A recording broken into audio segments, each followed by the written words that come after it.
Je vais vous donner quelques précisions sur le déroulé de la soirée. Donc, nos 8 finalistes débattront les uns après les autres sur un sujet imposé et qu'ils ont préparé à l'avance.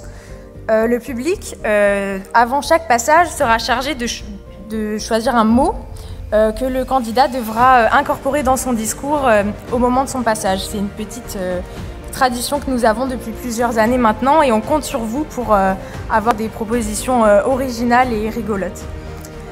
C'est donc le jury qui s'occupera de départager nos finalistes et de déterminer les gagnants de cette 11e édition d'Eloquentia.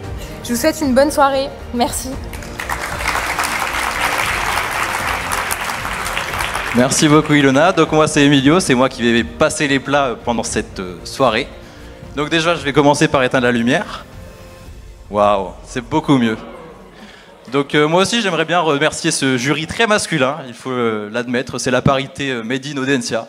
Donc oui, pourquoi pas.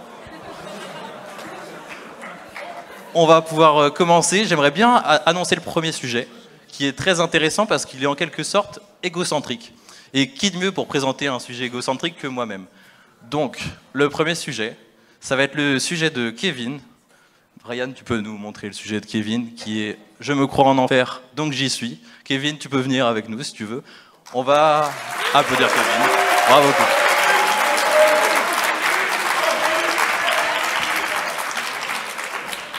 Donc, est-ce que certains voudraient nous donner des mots sympathiques, marrants, ou quels qu'ils soient, pour que Kevin puisse les incorporer dans son discours?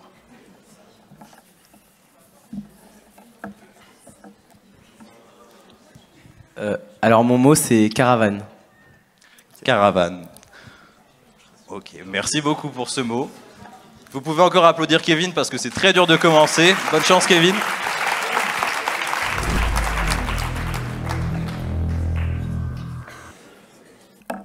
Deux grammes dans le sang, j'apercevais des alcooliques titubants qui étaient des étudiants dansants.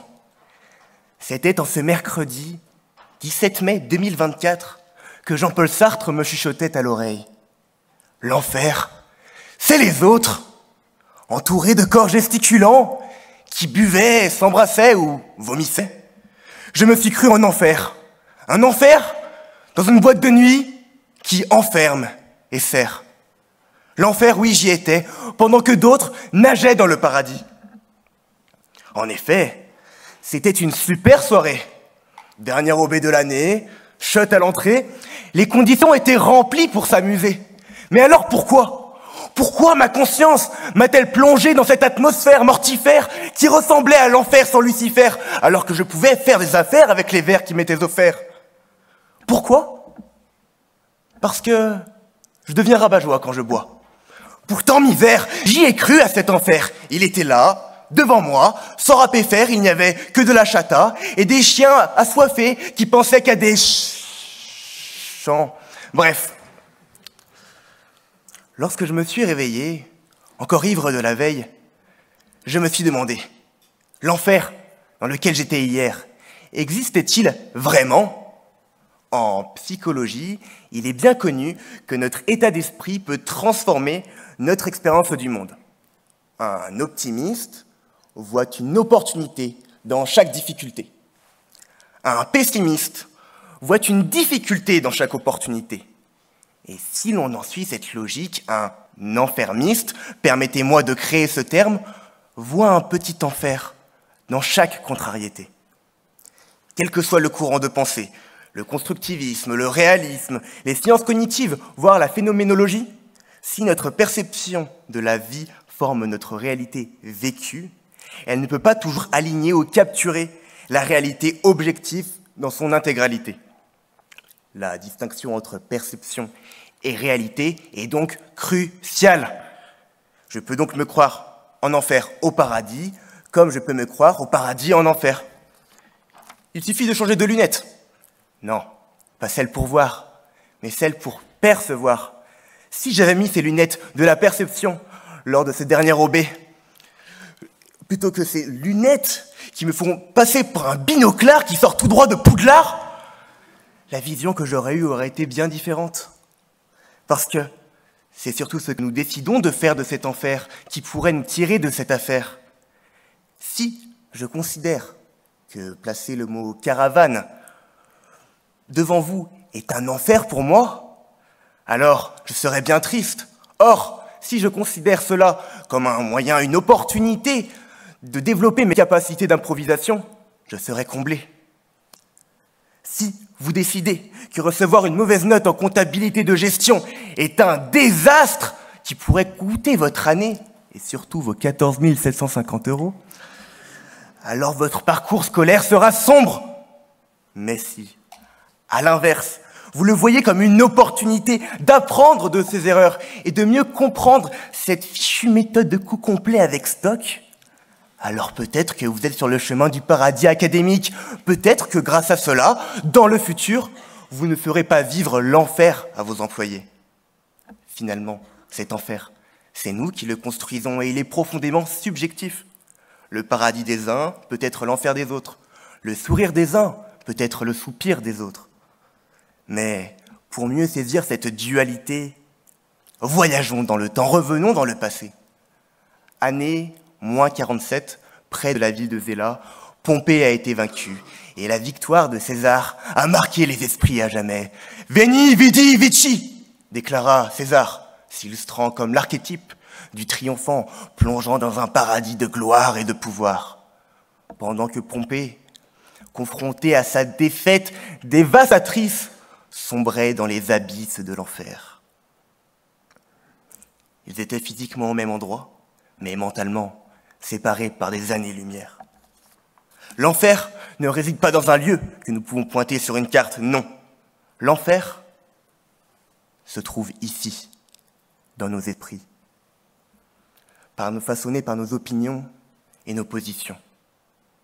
La solution pour transcender cette perception est le relativisme. Cette approche nous encourage à embrasser la diversité des perspectives pour enrichir notre propre expérience du monde. Le relativisme nous permet de nous élever des sentiers battus jusqu'aux étoiles, per aspera aspera.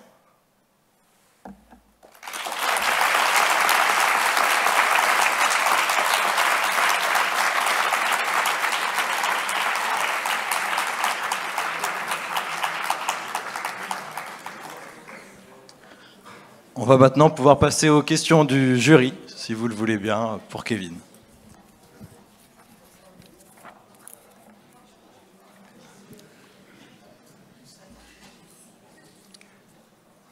Vous semblez nous faire l'apologie du relativisme.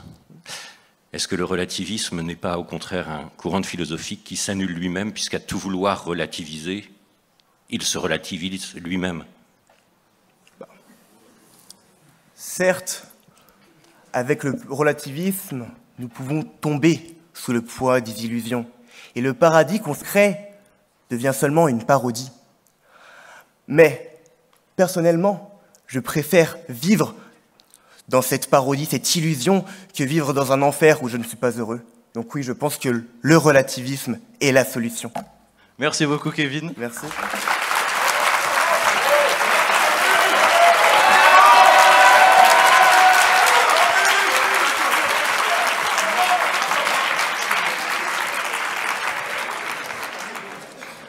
Le prochain sujet, je l'affectionne particulièrement. Si je vous dis l'amour, les hippies, 1967, vous vous dites sûrement les Beatles, toute cette époque, très sympathique. Le sujet qui arrive, c'est un sujet utopique, qui reprend une chanson de John Lennon, des Beatles donc, All You Need Is Love.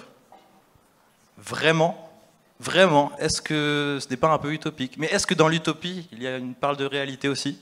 C'est Mansouria qui va nous donner toutes ses réponses à cette question. Donc je vous propose de l'applaudir, Mansouria. Et nous allons donc prendre les mots du public. Est-ce qu'il y aurait un mot pour embêter un peu Mansouria?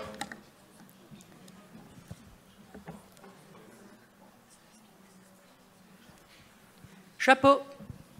Chapeau. Est-ce que ça te va? J'ai pas le choix, je pense. Très bien. Très bien. Tu as 5 minutes. Merci.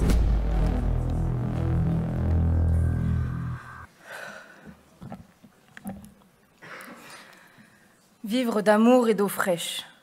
Quelle bêtise on essaye encore de nous marteler dans la tête. Comme si l'amour était le remède à tous les maux. L'amour avec un grand A, soi-disant. Je dirais plutôt qu'on s'est tous bien fait avoir. Oui, circulez, il n'y a rien à voir. Fuyez avant que cela vous choque d'un coup de poignard, un coup de foudre réduisant votre ego en poudre. Vous trouvez que ma réaction est exagérée? À vos yeux, je suis qu'une folle du logis, cette expression tout droit sortie du chapeau. Mais c'est vous qui êtes tous endormis et moi qui suis réveillée. L'amour nous nourrit, du bas en haut de la pyramide de Maslow. C'est ce que vous ressentez, n'est-ce pas? Moi aussi, et du plus profond de mes tripes. J'en avais la conviction sans en être consternée. Oui, nous sommes tous concernés. L'amour m'a tout donné, comme elle m'a tout pris. Me laissant assoiffée, rampant au sol et suppliant d'en avoir plus comme une droguée, car je suis piquée. Et comme toute drogue, on se dit, une fois n'est pas coutume, jusqu'à ce que celle-ci vous consume. Allez, on reprend une grande inspiration. Ne me regardez pas comme ça, vous y avez tous déjà goûté. Alors pourquoi vous me jugez? Est-ce qu'on peut vraiment m'en vouloir? Après tout, l'amour est dans l'air, ou même peut-être dans le pré, comme certains aiment le penser. Oui, l'amour est partout, dans les villes, dans les campagnes. Et j'y ai goûté. Je suis désolée, j'ai péché. Dans ce fruit défendu, j'ai croqué. Mais en même temps, comment ne pas craquer face à cette pomme d'Adam? Je me justifierai en disant que c'est seulement mon petit péché mignon. Et c'est cet individu, à l'odeur envoûtante, d'un charisme sans précédent, d'un discours éloquent et d'une beauté captivante. Poum poum, poum poum, poum poum. Même mon souffle est coupé et rythmé par les pulsions de mon cœur, prêt à sortir de ma poitrine. Maintenant, c'est une évidence. Ce n'est pas d'amour dont j'ai besoin, mais seulement du tien. Allez, tais-toi seulement et prends ma main. C'est aussi simple que ça, n'est-ce pas? Par pitié, dites-moi ce que je ne peux pas voir. Montrez-moi ce que je n'arrive pas à entendre. Je veux goûter cet amour que je n'arrive pas à sentir. Mais je pense avoir compris. L'amour est une maladie. Et j'ai envie de tous vous contaminer ce soir. À tous ceux qui broient du noir, à ceux qui ont le cafard, à ceux qui ont envie de crier « va te faire voir ». Sachez que l'amour n'est qu'un pharmacone, qui vous soigne mais aussi qui vous empoisonne. Et même si la vie vous gifle d'un revers de la main, il faut être prêt à la prendre et qui veut bien vous la tendre. Et comme dirait ce génie belge de notre siècle, moi aussi je serai formidable. Mais pour ça, il ne faut pas répondre à ce formidable. Exact. Au diable la phrase, une de perdue, 10 de retrouvée. Moi je veux retrouver ma moitié. Trouver la personne me montrant la bonne voie, celle qui me laissera sans voix. Hélas, j'ai tout fait, mais je crains encore m'étouffer, sans pouvoir y échapper. De toute façon, ce n'est qu'un Don Juan, un coureur de jupons. Tous les mêmes, c'est ce qu'on se répète. Alors je me renferme sur moi-même, le cœur et le corps scellés, comme si j'étais dans ma cellule de désintox. J'ai comme voisin Cupidon, occupé à jouer à ses mots fléchés. Depuis ce jour, je me suis éloignée car j'ai vu, oui j'ai vu comment chacun d'entre vous avait succombé à cette pensée cucul à praline, en devenir diabétique, c'est pathétique. Si l'amour est tout ce dont j'ai besoin, alors pourquoi je ressens toujours ce vide vertigineux à l'approche de la Saint-Valentin? Si l'amour est tout ce dont j'ai besoin, alors pourquoi mon loyer n'est toujours pas payé? Si l'amour est tout ce dont j'ai besoin, alors pourquoi serais-je à Audencia en train de réviser ma compta? Cessez votre hypocrisie, vous vous mentez à vous-même. Et j'espère que sur vos épaules repose non pas la tête de votre bien-aimé, mais le poids de votre culpabilité, d'une lourdeur telle que vous ne puissiez plus les hausser. Mais en réalité, vous faites tous partie de la même secte, et les autres sont seulement des mécréants, mécréant en vous cette haine viscérale, ne montrant encore une fois qu'au sens littéral, de l'amour à la haine, il n'y a qu'un pas. Ce qui me fait me rendre compte que j'ai encore du chemin à faire. Mon voyage initiatique ne fait que commencer, pour peut-être un jour enfin arrêter d'entendre cette pendule de Schopenhauer qui résonne, partant de mon cerveau jusqu'à mon cœur, en espérant que cette quête pour être heureuse ne soit pas vaine ni vénéneuse. Malgré tout, avec mes mots les plus touchants, je vous assure que tout change quand vous arrivez à dompter vos sentiments sans mensonge. Les Beatles ne sont visiblement pas un exemple à travers leurs chansons, et ce n'est que mon opinion, mais leur union n'a pas fait la force. Et c'est pour cela que je crois plutôt au divorce. Merci.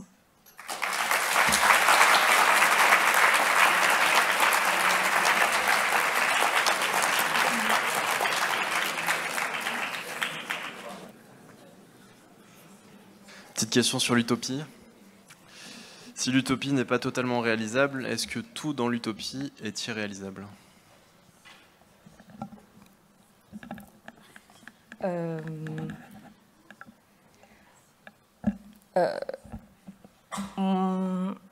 Moi, je considère que l'utopie est un monde parfait et que par contre, par définition, la perfection peut être atteinte dans cette utopie.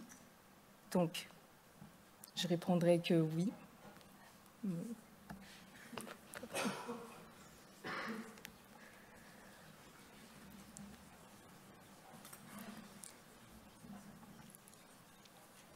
Alors, merci pour ton discours. Merci. Tu finis par dire que tu crois en le divorce Oui. et que les Beatles ne sont pas convaincus.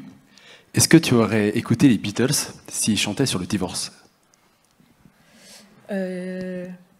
J'écoute très peu les Beatles. J'ai écouté la musique dont il est question. C'est même un peu ce qui m'a inspirée sur tout ce qui était Cuculapraline, en fait. Et donc, si vous posez la question, j'imagine c'est qu'ils ont parlé du divorce, potentiellement, non? Bon. J'ai parlé du divorce parce que ça faisait du coup référence à leur groupe, qui était une forme de divorce, en fait. Et que l'amour, en fait, sans être fataliste, est peut-être voué à souvent un divorce, même si les Beatles étaient un groupe soudé. On voit à quoi ça mène. Merci beaucoup, Mansouria. Je vais encore l'applaudir.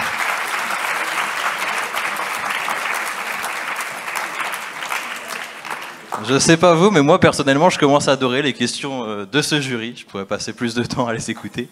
Mais nous allons quand même passer au prochain sujet.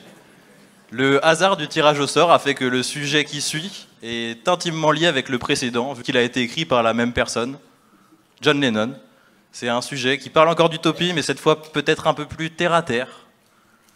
Il reprend la chanson Imagine, donc chanson de 1971. On va pouvoir inviter Till à venir répondre à ce sujet. Imagine there's no countries, isn't it hard to do?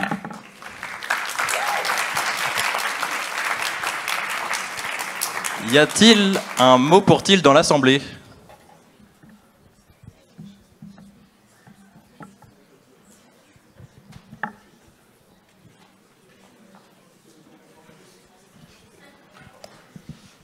Acné.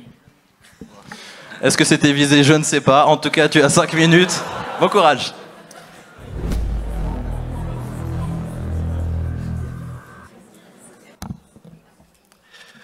Bonjour, bonsoir, bienvenue mesdames et messieurs. Je vous invite aujourd'hui à un voyage imaginaire à travers le temps et les époques. Merci de bien vouloir composter vos tickets, attachez vos ceintures et de vous préparer au décollage. Pour le voyage d'aujourd'hui, la prise de notes et de photos est non seulement autorisée, mais bel et bien encouragée. Le sujet du jour, Imagine there's no countries. Isn't it hard to do? Imaginez qu'il n'y ait pas de pays. Difficile. Alors, je vous invite, ensemble, imaginons. Pour créer un rêve, ou pour imaginer, l'humain se base sur ses connaissances, ses souvenirs. Rappelez-vous l'époque où les mots nation, État, pays ne parlaient à personne. D'ailleurs, peut-être est-ce encore le cas?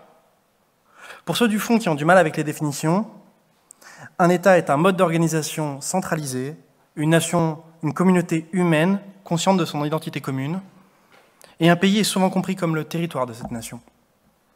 Bon, tout cela est peut-être un peu indigeste. Revenons ensemble à une époque lointaine, dont on m'a souvent dit qu'elle ne connaissait aucun pays, que des tribus nomades, parfois en compétition, parfois en collaboration. L'humain a vite compris que ces alliances étaient nécessaires à la survie. Mais alors, pourquoi n'ont-ils pas formé un magnifique, beau, unique pays dès le début? Hobbes vous dirait que la vie humaine est solitaire, misérable, dangereuse, animale et brève.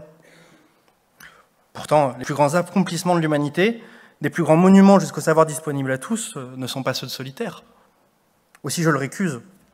Hobbes vous dirait que l'homme est un loup pour l'homme. C'est pourtant dans la bonté que l'humain excelle. Nos civilisations sont bâties sur cette entraide. Je le récuse. Les nations d'antan parcouraient un monde trop vaste, où les échanges étaient trop limités. Mais alors, Dans notre monde global, quelle est l'excuse? Je crois que les nations sont trop attachées à leur territoire et les nationalistes trop véhéments à le défendre. Oh, mais quelle trahison pour John Lennon! Imaginez.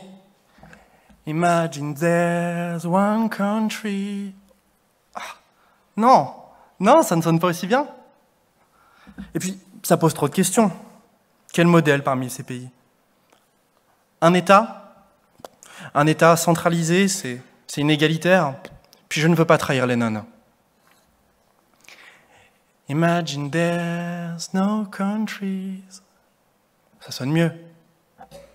Le problème, c'est notre vision du territoire. Revenons, s'il vous plaît, aux civilisations précolombiennes. Écoutons la Pachamama et apprenons que le sol n'est pas à nous. À vrai dire, les propres atomes qui me constituent ne sont pas à moi. Je les rendrai. Rendez-vous compte du risque que je prends à défendre ces idées ici, dans l'amphithéâtre principal d'une prestigieuse école de commerce. Oserais-je aujourd'hui aller jusqu'au bout de ces idées et vous soutenir que la propriété, c'est le vol? Peut-être. Le problème de la propriété, c'est l'accaparation systématique des ressources qu'elle suppose? Peut-être. Nous avons voyagé dans le passé pour comprendre comment naît le pays. Faisons ensemble un bond dans le temps pour comprendre comment il doit mourir. Et nous voilà sur les ruines d'une apocalypse sociétale. Ceux qui nous survivront, des descendants sûrement boutonneux, pleins d'acné, auront bâti un monde nouveau où le territoire n'est pas possession. Une société belle, une société juste, une société où on ne prélève pas plus que nécessaire, une société de liberté, une société d'égalité, et qui sait, peut-être une société de fraternité. Quel beau programme, quelles idées révolutionnaires. Imaginez qu'il n'y ait pas de pays. C'était difficile à faire, mais j'espère que ça en valait le coup. Vous pourrez me dire que je suis un rêveur, mais je ne suis pas le seul. J'espère qu'un jour vous me rejoindrez et que le monde ne fera qu'un.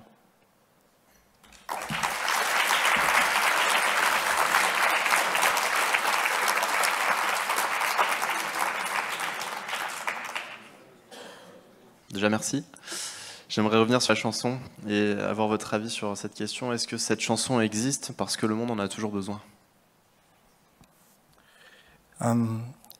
Parce que le monde en a toujours besoin, ce serait un peu difficile à dire. Dans le sens où elle existe parce qu'elle a été faite à un moment. Elle existe parce que le monde en a eu besoin. Maintenant, est-ce que le monde en a encore besoin? Je ne pense pas que ça ait d'impact sur son existence. Ça n'a pas d'effet. Elle ne disparaîtrait pas, mais je pense que le monde en a encore besoin.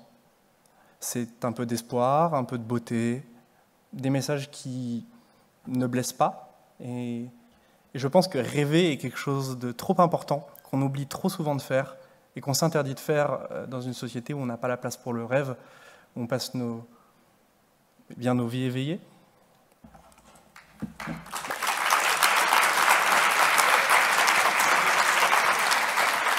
Merci beaucoup, Thiel, pour ces paroles rêveuses. Nous allons maintenant passer à un sujet très sympathique, mais avant, j'aimerais bien vous raconter mon voyage de la semaine dernière. Je suis parti en vacances à Londres, mais je me suis dit, pour changer, tiens, je vais prendre le bus.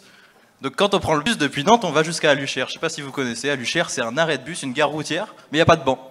Donc on attend debout, sympathique. Ensuite, on rentre dans un Flixbus, différentes odeurs, différentes personnes. C'est assez spécial, un Flixbus. On arrive 5 heures plus tard, oui c'est long, mais on arrive 5 heures plus tard à la gare routière de Paris-Bercy. Là aussi, encore un voyage d'odeurs, de senteurs, de sécurité, bref. Ensuite, on monte encore dans un Flixbus ou même un Blablabus. Et on arrive à Londres. Très sympathique, Londres. Maintenant, on roule de l'autre côté. Très bizarre. En tout cas, tout ça, est-ce que j'aurais pu le vivre si j'avais pris l'avion?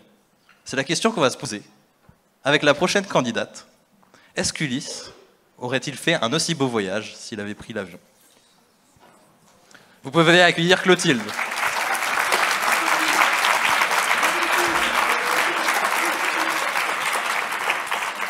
Qui veut nous donner un mot pour Clotilde?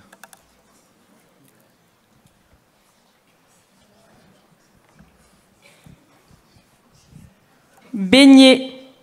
Beignet? Ok. Voilà, un peu agressif, mais bonne chance.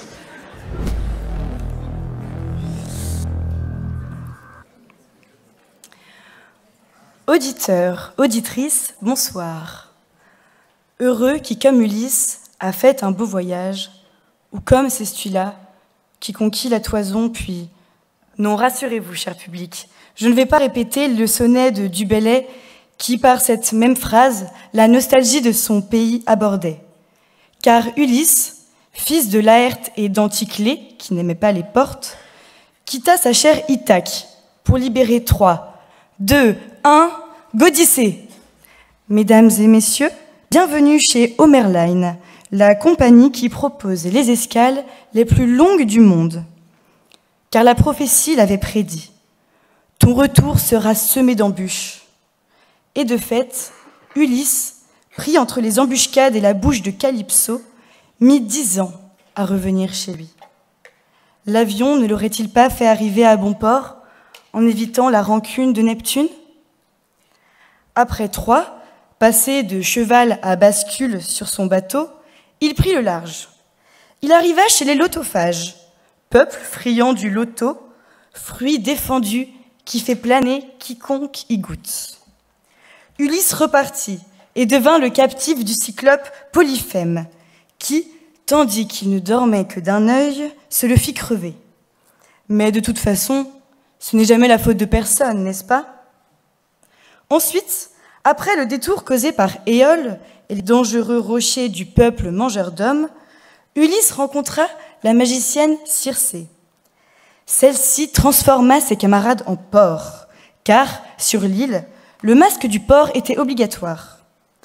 Puis, d'un voyage en mer, il alla aux enfers. Incontestablement, une descente aux enfers ne vaut pas un bon film à regarder dans le siège arrière, à condition bien sûr qu'il y ait un pilote dans l'avion. Mais l'un des récits de ce bon vieil Ulysse que l'on ne peut passer sous silence est celui des sirènes. Prêt à tout pour entendre leur voix, Ulysse s'est accroché au mât. J'admets néanmoins que boucher ses oreilles à la cire reste plus agréable que la chute de pression qui abîme nos tympans au décollage de l'avion. Puis la route d'Ulysse continua jusqu'au fameux détroit des roches errantes où 2 monstres l'encadrèrent. Vaut-il mieux être coincé entre Charybde et Scylla ou quelques turbulences bloquées entre les sièges 3A et 3C de la classe Éco? Alors, partir à la guerre et revenir en galère ou partir à la guerre et revenir par les airs? Le choix est vite fait. De facto, qui préférerait les mouettes aux mouettes et Chandon? Qui préférerait laisser pour veuve sa Pénélope aux veuves Clicquot? En avion, ce n'est pas 10 ans qu'aurait mis Ulysse à rentrer, mais 1 heure, sans compter le temps d'attente à l'aéroport, qui peut être de plusieurs heures pour les plus stressés d'entre nous. Néanmoins, cela reste plus rapide. Et un trajet en avion peut être des plus beaux. Voler au-dessus d'une mer de nuages et dont les moutons, mais pas ceux de Polyphème, s'étendent à perte de vue, ou encore observer à travers le hublot le char d'Apollon tiré par ses chevaux. Et si les sirènes réellement ils voulaient écouter, cela tombe très bien, puisqu'elles peuvent voler. De plus, Ulysse est souverain, et la première classe eût été son destin. Servi par des hôtesses non dénuées de charme, c'est à leur approche qu'il lèverait son arme, nul besoin de Calypso pour atténuer ses maux. Puis viendrait le repas, bien différent des plats de gruau ou des beignets. Ulysse pourrait déguster du cochon, certain cette fois que ce ne sont pas ses compagnons. Et de boissons à volonté, il pourrait s'enivrer sans craindre à tout moment de se prendre un rocher. Il se peut qu'Ulysse ait peur qu'une chute ait lieu, comme ce pauvre Icare dont les ailes ont pris feu. Mais pour faire face à ça, qu'Ulysse attache sa ceinture au lieu de se lier au mât. Cet homme décidément vit pour les caméras. Ainsi, Odysseus a-t-il peut-être fait un beau voyage, mais l'avion aurait sans doute été plus confortable et l'Aède n'aurait pas eu à rédiger tant de chants pour nous conter l'Odyssée. Apparemment, modèle pour sa métisse, son intelligence rusée, je pense qu'il eût été plus fin de prendre l'avion et qu'il n'y aurait perdu qu'une tapisserie. 10 années loin de Télémac ne valent certainement pas un vol direct 3 Ithac.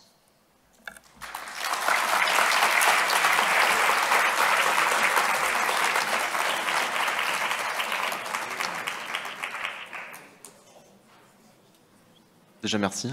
Je vois que mes collègues rament un peu, alors moi j'ai une question pour revenir sur l'avion. On se projette un peu, on est en 2024. Si Ulysse avait été étudiant au sein d'Audencia, aurait-il suivi le semestre Gaïa? Alors, moi-même, j'espère suivre le semestre Gaïa et pourtant, j'ai défendu l'avion, j'avoue. Mais c'est vrai qu'aujourd'hui, on critique le fait de prendre l'avion, et a raison. Et je pense que Ulysse aurait dû prendre Gaïa et serait allé en Grèce, sûrement, peut-être en train ou en bateau, mais en faisant un peu plus attention de ne pas tomber dans tous les pièges qui lui sont présentés. Merci à vous.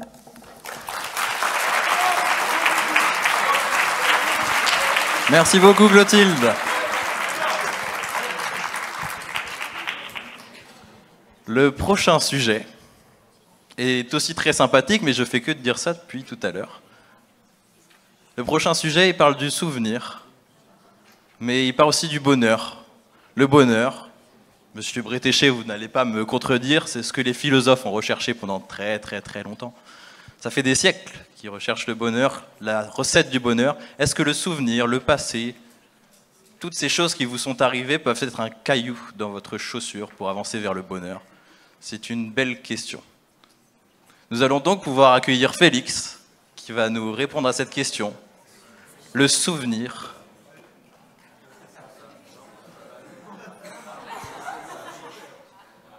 Le souvenir est-il l'ombre du bonheur?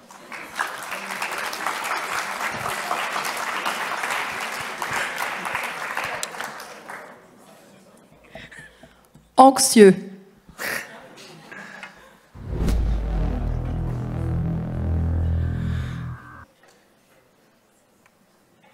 Le souvenir est-il l'ombre du bonheur?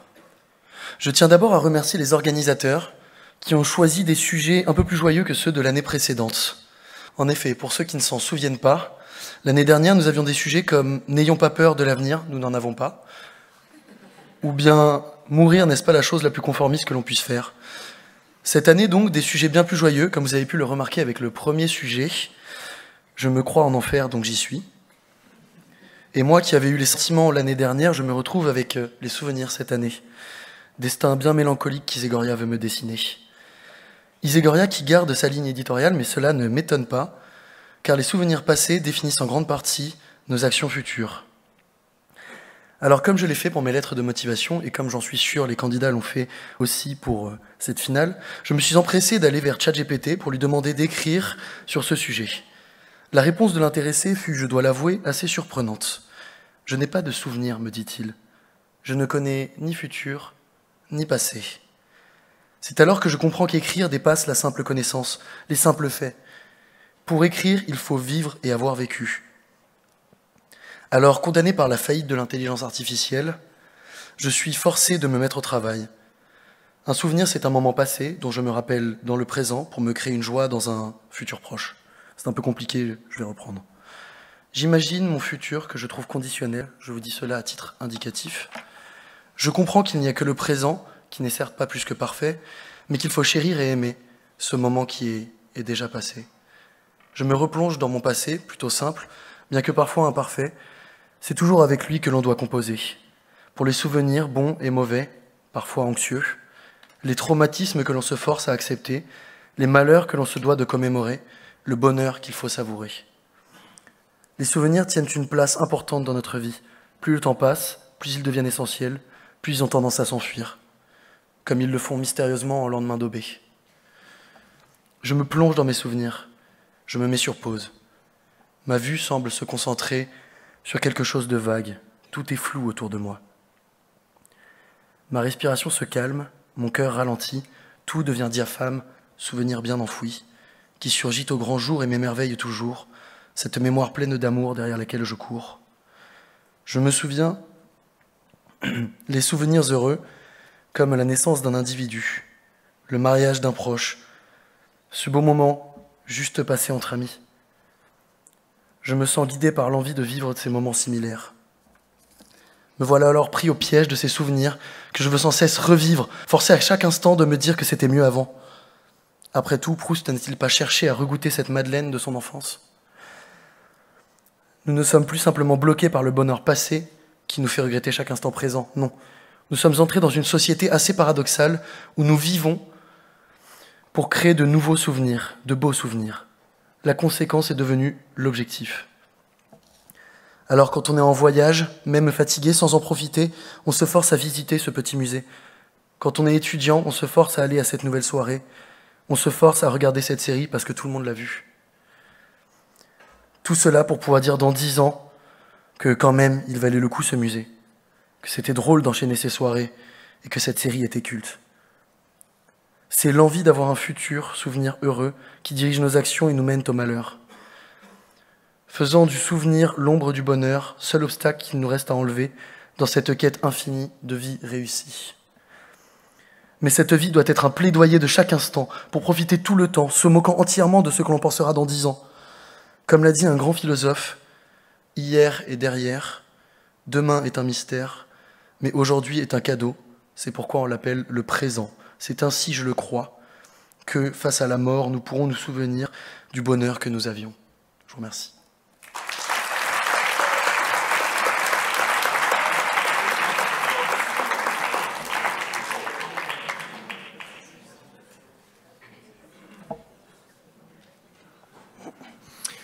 Merci beaucoup. On a fait du bonheur une fin en soi depuis l'Antiquité et depuis le XVIIIe siècle. Est-ce qu'on ne s'est pas trompé? Je crois que depuis plusieurs siècles maintenant, on a eu d'autres fins en soi. On a remplacé justement le bonheur qui était une fin en soi avant, et on a mis à la place l'argent, la popularité, le fait d'être connu. Et je crois que c'était là notre erreur, parce que quel est l'objectif de notre vie, sinon d'être heureux, si tant est qu'il y a un objectif à la vie. Donc je pense qu'il faudrait au contraire remettre le bonheur au cœur de notre vie, mais le bonheur dans l'instant présent, pas le bonheur dans le futur, parce que je pense qu'il est inatteignable, et encore plus celui dans le passé. Merci.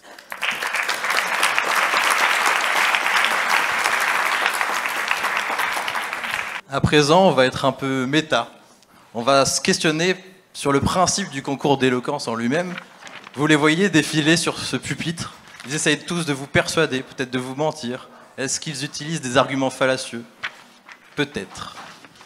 On va être tellement méta qu'on va se demander si une conviction peut valoir mieux que 1000 faits. Et on va aller encore plus loin dans la méta. On va demander à la candidate précédente de venir. C'est donc Valentine que j'appelle pour une conviction vaut-elle mieux que 1000 faits.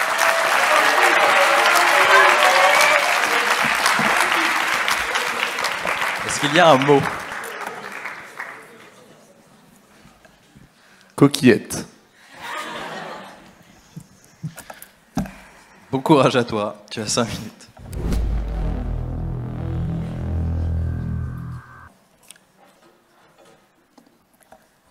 Quand j'étais petite, j'avais la certitude que mes parents étaient immortels. Croyance naïve d'un enfant de 5 ans, me diriez-vous? Mais comment ne pas y croire? Comment croire que les 2 personnes qui m'ont mise au monde, éduquée, écoutée, aimée, qui m'ont consolée hier, qui m'ont soutenue aujourd'hui et me soutiendront encore demain, pourraient un jour m'abandonner? Donner la vie pour ensuite me laisser. Oui, j'avais l'intime conviction que mes parents étaient immortels. Puis les années passent, passe le temps, et on apprend que dans les faits, la vie prend un tout autre tournant. Je croyais en leur immortalité, mais on m'a dit qu'un jour, ils allaient me quitter. Me quitter. Cette certitude le fit aussi. Qu'est-ce donc une conviction si nos certitudes peuvent être chamboulées, questionnées, que d'un coup de vent suffit pour les faire s'envoler, pire encore? Et si un jour, nous apprenions que nos convictions étaient fausses, que nous avions grandi dans une utopie, un imaginaire inventé pour nous protéger des faits de la réalité. Et si on croyait en quelque chose qui finalement s'avérait n'être que poudre de perlimpinpin? Qui ici n'a jamais cru, ne serait-ce qu'un temps, que les plus de 20 ans ont sans doute oublié? Qui a un jour cru à la petite souris, les cloches de Pâques ou le Père Noël? Qui n'a jamais attendu une pièce sous l'oreiller, des coquillettes dans le muguet ou des cadeaux près de la cheminée ou même des coquillettes sur le palier? Illusion, croyance fausse, attention, spoiler alerte, aucun n'existe en dehors de l'imaginaire des enfants. On y a cru car on nous a dit qu'on devait y croire sans en vérifier les faits.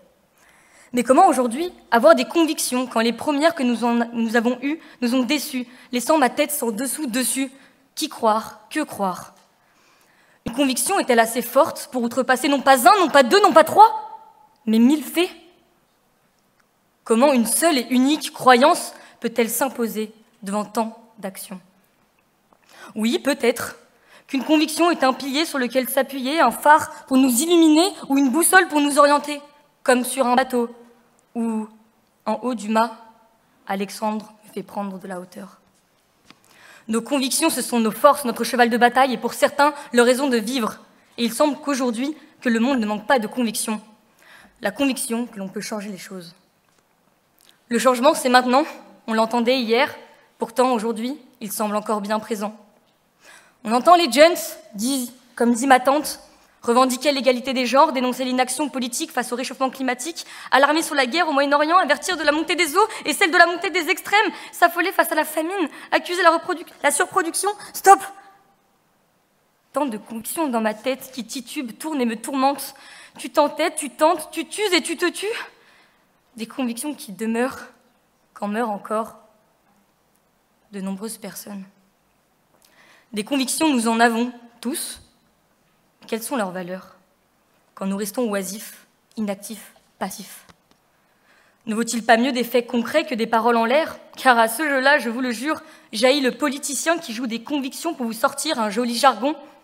Oh oui, les politiciens ont des convictions. Convoiter l'Élysée, élisez-les, votez. Parler, défendre des causes, causer avec les citoyens, un peu, beaucoup, passionnément, mentir comme ils respirent et finalement ne jamais agir. Où sont les actions? Où sont les faits? Moi, je vous l'assure, une conviction ne vaut pas mieux que 1000 faits. Avoir des convictions, oui. J'ai la conviction d'être écolo. La preuve, je suis à Audencia. Mais dans les faits, c'est plus simple de partir en vacances en avion ou comme Ulysse. Qu'importe que je sois vert ou véridique, si j'ai des convictions. Oui, je suis solidaire, mais doublé dans la queue du Crous le midi, c'est bien arrangeant. Soyez-en sûrs, les faits parlent bien plus que les certitudes. Il est une chose de dire que l'on est un élève sérieux, il en est une autre d'être en cours à 8 heures un lendemain d'obé. Janvier, ceux qui en février affirmaient qu'ils seraient encore là en mars. Le dire et le faire ne sont pas la même affaire. Pour moi, une conviction, c'est un mot, une phrase prononcée pour épater, convaincre ou même frimer. Mais ne dit-on pas que les actions valent mieux que les mots? Je ne vous mènerai pas en bateau ce soir. Et si mes amis râlent, quand je titille leurs convictions, que je les fais tanguer à droite, à gauche, peut-être d'un côté plus que l'autre. Si je dois avoir une conviction, c'est bien celle d'être une femme d'action. Car une conviction disparaît, et si les faits, même juste 10, paraissent jamais. Quant à Emmanuel, il affirmerait « La vie n'a de valeur que par rapport à l'usage qu'on en fait. Alors sortez de derrière vos paroles de conviction, soyez acteurs, osez, levez-vous » Chère audience, chère audience, il n'y a pas de coup de théâtre à l'issue de ma réplique. Et mon dernier acte touche, je crois bien, à sa fin. 1000 faits seront toujours plus parlants qu'une seule et unique conviction. Alors, si j'ai une chose à retenir de ma tirade, si molle hier, j'étais dans mes convictions, je l'assure, avare, je ne serai demain dans mes actions. Merci.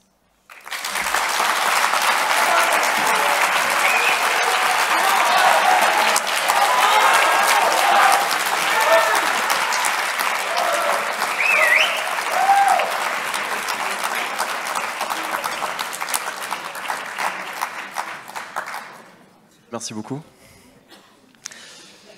Question pour vous, est-ce qu'il est souhaitable que nos convictions intimes deviennent nos certitudes absolues?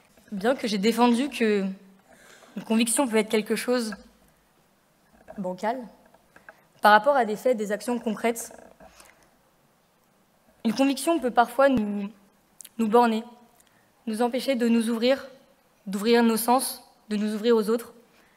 Et on peut se bloquer dans un prisme unique, se mettre la pression, à défaut de la boire, pour pouvoir rentrer dans des codes ou pour pouvoir se faire des certitudes qui seront au final uniques. Donc je pense que des convictions, c'est bien, mais quand elles deviennent trop certaines, on se bloque sur toutes les belles choses qu'on pourrait découvrir autour de nous.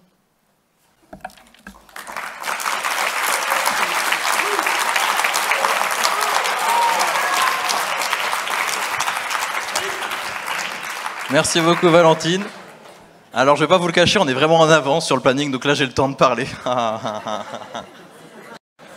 Moi, s'il y a quelque chose que j'adore, c'est lire les journaux. Tous les jours, je lis les journaux, je regarde un peu ce qui se passe, surtout ceux que j'aime pas, parce que je trouve ça très intéressant. Et il y a 2 jours, je lisais dans The Economist une interview de notre président de la République qui nous disait que si les Russes perçaient le front ukrainien, peut-être qu'il faudrait envisager envoyer des bataillons.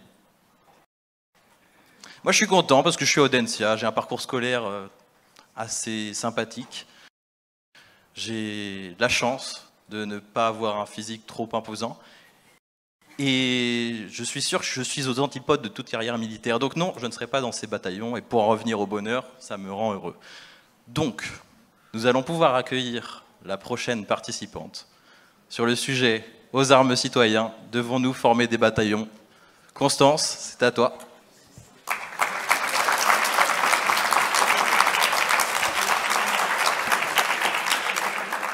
Y a-t-il un mot dans le public pour Constance?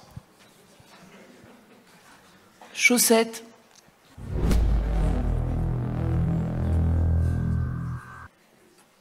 C'est bon. Tout est millimétré. Chacun sait ce qu'il a à faire. Après un rapide conciliabule de dernière minute, la milice méticuleusement constituée est fin prête à prendre le pouvoir. La voix du leader retentit. « Aux armes, citoyens! Formez vos bataillons !»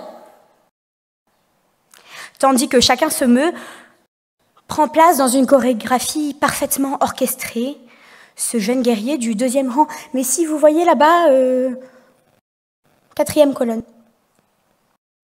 Tout menu, frêle, terrifié, mais embarqué malgré lui dans l'excitation générale, entonne à mi-voix cet hymne guerrier pour l'armée du Rhin. Ça y est, le coup d'envoi est donné. Le chef prend une grande respiration. Puis il s'élance. Le premier dans l'arène, plus vaillant que jamais, derrière une horde de poussins. Le coq, flamboyant, guidant le peuple, veut conduire la basse-cour à la gloire. Il ouvre la valse. Plus que cela, il veut assurer un pouvoir égalitaire, défendre les droits de ses congénères. Un véritable combat de coq arrive. Il restera gravé dans les archives. Seulement, alors que la bataille bat son plein, au milieu des cocottes en courroux, et que sont déclarées les premières pertes, les mêmes paroles se répètent. Aux armes, citoyens, formez vos bataillons. Formez vos bataillons. Mais devons-nous vraiment former nos bataillons? Questionnement universel de tout soldat aux ordres de son supérieur hiérarchique. Passant outre la peur d'en prendre pour son grade, devant l'atrocité du champ de bataille, le doute s'immisce dans les esprits. Cette formation militaire est-elle réellement la plus stratégique? Suis-je capable de mourir si jeune pour mes idées, sans être vraiment sûr du système que je défends? Des tranchées au poulailler, Le théâtre des opérations tout entier est remis en question. C'est déjà trop tard. Sonne la fin des hostilités, le coup d'État avorté. Et tandis que l'ancien monarque, cette vulgaire crête à testicules, remonte sur son trône de paille, il faut que le jeune poussin s'en aille. Il a perdu ses marques. Vous vous demandez sûrement pourquoi je vous parle ce soir de coqs et autres volailles. Surtout à vous, futurs entrepreneurs, jeunes cadres dynamiques. Vous qui êtes tels des coqs en pâte. En effet, sûrement allongés le soir dans vos canapés en chaussettes en regardant votre meilleure soirée Netflix. Pourquoi vous formeriez-vous des bataillons alors que vous menez la belle vie, à tel point que vous n'entonnez ces paroles que lors des matchs de foot?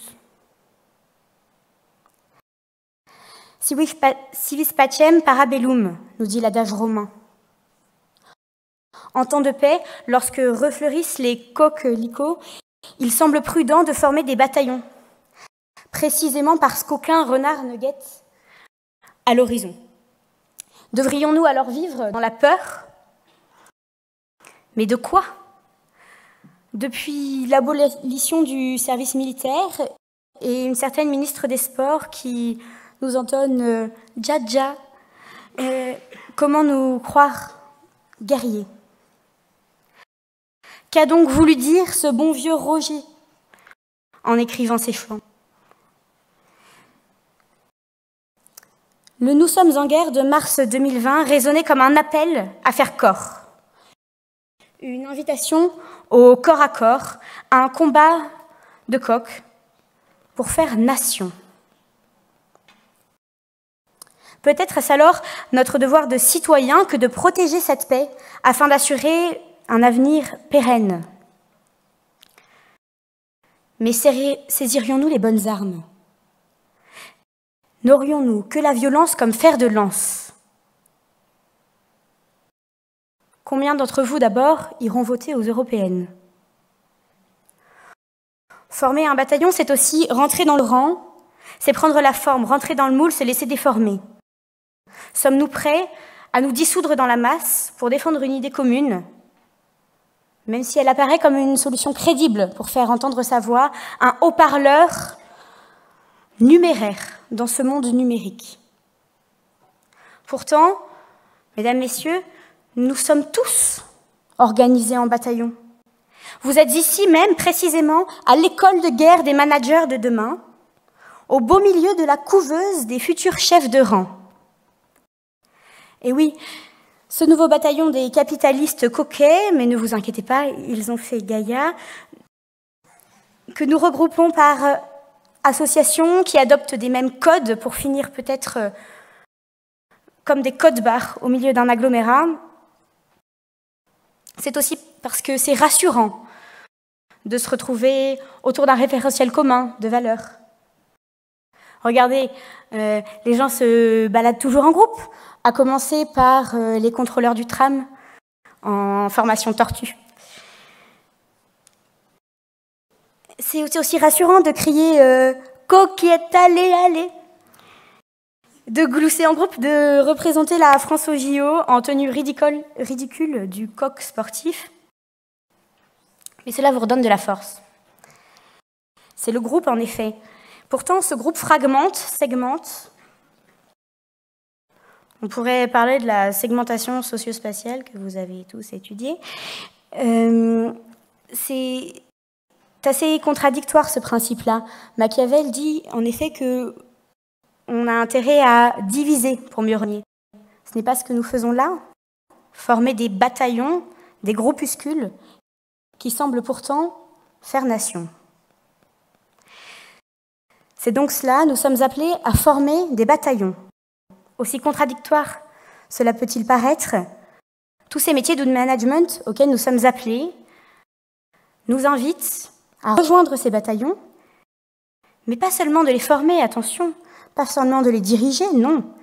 C'est permettre d'élever, d'entraîner, accompagner, diriger, faire attention à chaque individu qui formeront nos équipes de demain. Le plus simple est peut-être d'intégrer le groupe, de rejoindre le bataillon, d'entrer dans la danse, de se pavaner tel un beau coq. Ensuite, il vous appartient de faire fructifier. Un bon chef de guerre, c'est peut-être ça, celui qui connaît les qualités de chacun de ses hommes. Ne pas se contenter d'une masse difforme ou au contraire d'un tout lissé, mais d'offrir à chacun la possibilité de s'épanouir. Si certains préfèrent l'amour à la guerre, je pense qu'il ne faut pas les dissocier. Car c'est en formant, en éduquant, en élevant que nous aimons en acte. Alors je vous en prie, formons des bataillons d'esprits libres et vifs, je vous en conjure, c'est notre devoir. Dans ce simulacre de paix, déclarons la guerre à l'universalisation de la pensée, au conformisme moderne. À chaque fois que vous verrez notre coq tricolore, que vous entendrez ce fameux cocorico que certains tentent de faire taire à tout prix, n'oubliez pas que derrière lui se cache un bataillon de poussins sans lesquels son socle de marbre pourrait vite s'effondrer.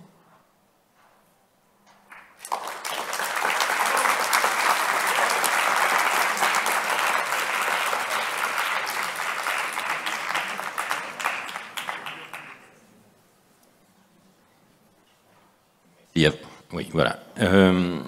Alors vous, dont le nom de famille signifie combative, quelles sont vos armes favorites? Vous avez pu le voir, je ne suis pas très grande. Je ne pense pas que je fasse un très bon soldat. En revanche, je pense que je fais preuve d'une grande créativité en général. J'aime beaucoup l'art. Et je pense pouvoir m'investir dans beaucoup d'endroits différents et d'arriver à montrer ma personnalité. C'est peut-être ça, justement. Former un bataillon, pour moi, c'est réussir à donner une ligne directrice tout en montrant les principaux traits de sa personnalité. Et je pense que c'est une de mes qualités, d'arriver à rester assez naturelle dans ce que je fais. Et je pense que c'est une arme assez redoutable.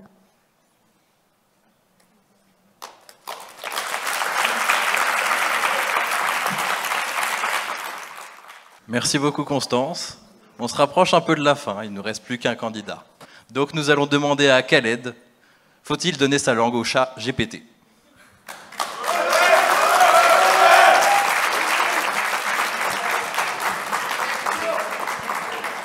Quel sera le dernier mot de la soirée? Placard. Ok. Eh bien, bonne chance, Khaled.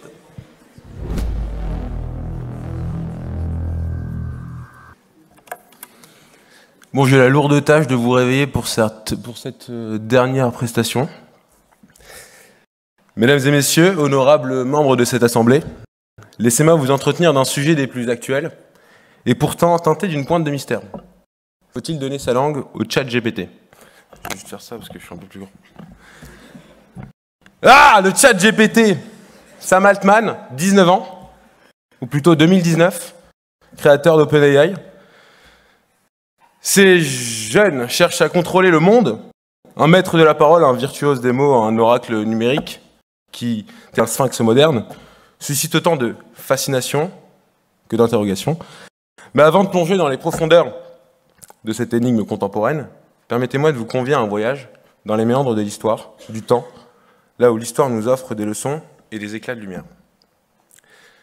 Remontons donc le fil du temps jusqu'à l'Antiquité, 5e, 6e siècle avant Jésus-Christ, au pied du mont Parnasse, le temple de Delphes, l'oracle de Delphes. Assis sur son trépied sacré, délivrait des réponses énigmatiques à ceux qui venaient le consulter. « Connais-toi toi-même », murmurait-il, offrant ainsi une sagesse énigmatique aux visiteurs. C'est donc depuis des siècles, l'humanité s'était prise de ces êtres ou machines capables de déchiffrer les énigmes de l'existence. Puis vint le Moyen-Âge, avec ses troubadours, ses jongleurs, ces artistes de la parole qui, tel un chat GPT médiéval, captivaient les foules avec leurs contes et leurs chansons. Donner sa langue au chat, disait-il, une expression née de l'idée de s'avouer vaincu en toutes circonstances devant une énigme un peu trop complexe. C'est un peu comme le rapport que j'entretiens avec ce sujet, c'est complexe. Mais voici que nous voilà, en ce siècle bouillonnant de technologie face à nos propres difficultés. Les partiels. Doit-on lui livrer nos énigmes les plus intimes, ChatGPT? Faut-il, tel un amant éperdu, lui confier nos secrets les mieux gardés? Humour, me direz-vous? Oui, car il en faut pour appréhender cette énigme. Car le ChatGPT, aussi puissant soit-il, n'est pas dépourvu de faiblesse. Il peut nous étonner par son érudition, mais également nous surprendre par ses maladresses. J'ai eu 9,5 au partiel de compta. Rire, comme ce pauvre chercheur demandant une recette de gâteau à ChatGPT, il s'est retrouvé avec un plan pour construire une fusée. Mais attention, ne soyons pas dupes. L'ère de l'intelligence artificielle nous invite à repenser notre rapport à la connaissance, à la vérité et à l'identité. Cher public, j'ai une question à vous poser. Faut-il confier nos vies numériques à ces entités digitales? Sommes-nous prêts à céder notre humanité au profit de la technologie? Mesdames, Messieurs, cher public, vos oreilles chastes, elles ne sont pas chastes, je vous conjure de ne pas céder à la tentation facile de donner sa langue au chat. GPT, mais il n'y a pas d'odeur. Car si la technologie peut être un guide précieux, elle ne saurait remplacer l'essence même de notre humanité. La créativité, l'empathie, et surtout, ô Kant, le sens critique. Alors que faire face à ce dilemme? Laissez-moi vous soumettre une réponse empreinte de génie. L'eugénisme est une science des conditions les meilleures pour la génération humaine.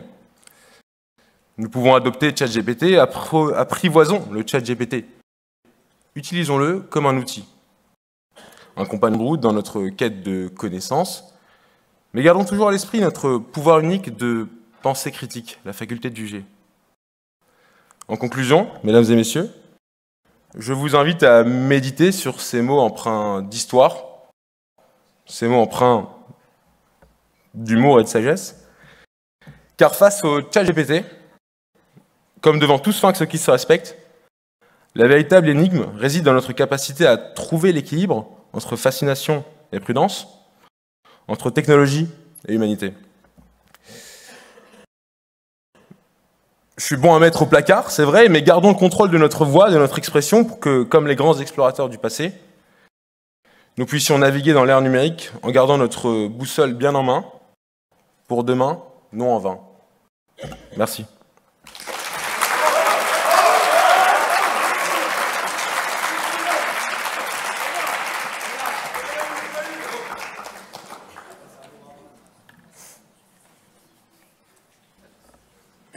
Est-ce que donner sa langue, ce n'est pas la perdre? Donner sa langue, c'est en partie la perdre. Je vais défendre la positive.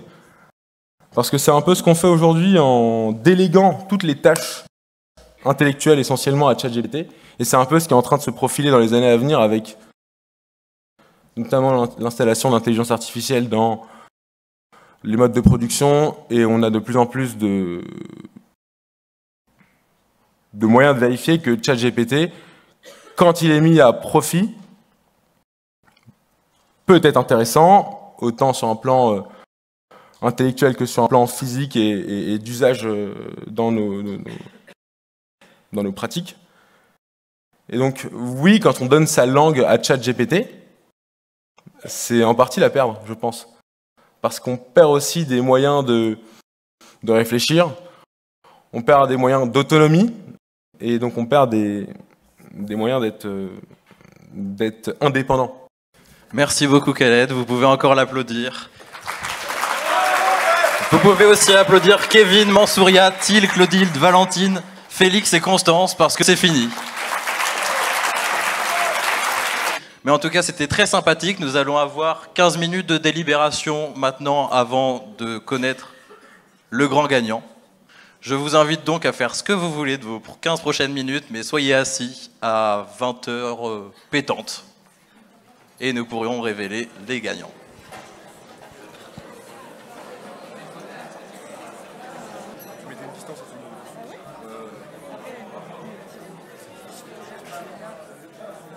va donc pouvoir procéder à l'annonce des résultats. Alors d'abord, on va remercier nos 8 finalistes pour leur prestation de ce soir. Merci beaucoup à eux. Je pense qu'on peut les applaudir.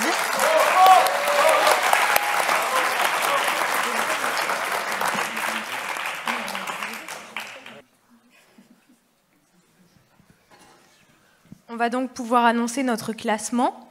Donc, à la 3e place, notre jury a décidé de placer Clotilde. Bravo Clotilde.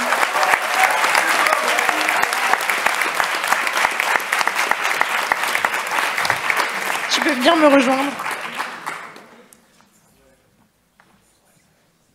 On t'offre une petite carte cadeau que tu pourras dépenser comme bon te semble à la FNAC. Bravo.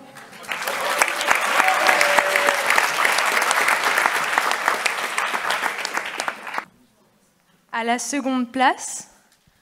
Avec conviction, Valentine.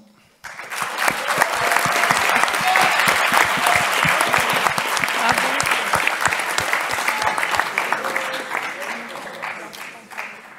Bravo à toi.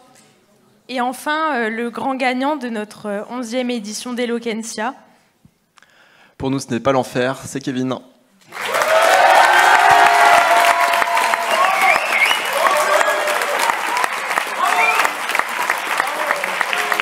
Bravo Kevin, tu es l'euro gagnant de notre Switch. Félicitations.